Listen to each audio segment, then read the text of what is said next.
Thank you. I'm not sure how I can compete with Elvis tonight, but you guys are doing great, and I want to thank you all for coming out here and doing everything that you do, and especially I know this is a big event that takes a lot of planning and a lot throughout the year, so thank you guys for doing this.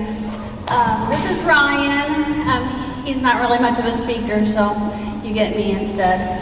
But Ryan is an 8th grader at Tri-North Middle School, and he's been a lifelong patient at Riley. Actually, his journey began before he was even born with Riley. We found out at my 20-week ultrasound that he had a condition called posterior urethral valves, which is a blockage in between his bladder and his urethra, so he couldn't urinate.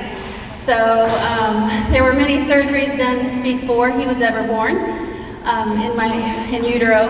Unfortunately, those attempts were still very experimental, and it did not work.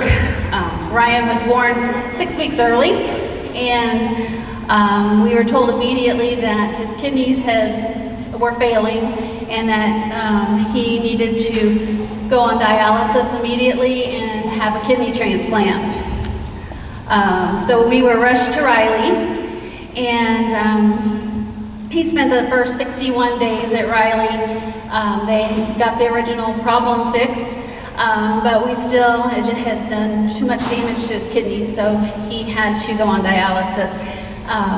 Our time at Riley, that first 61 days, we had a lot of ups and downs. He had to have a feeding tube.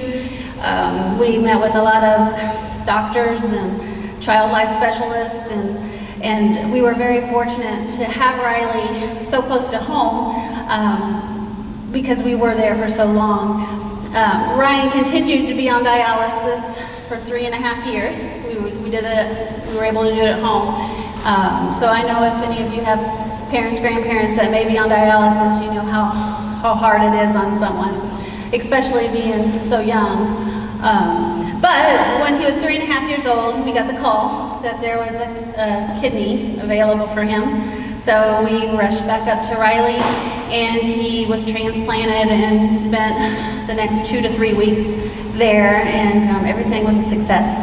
So he's doing really well now, and we just continue to see his regular doctors up there. We see nephrologist, urologist, child life specialist. So we're so fortunate to have such a wonderful hospital so close to home. So thank you guys for everything you've done and for raising so much money for this organization. Thank you, Ryan. Riley, AFK.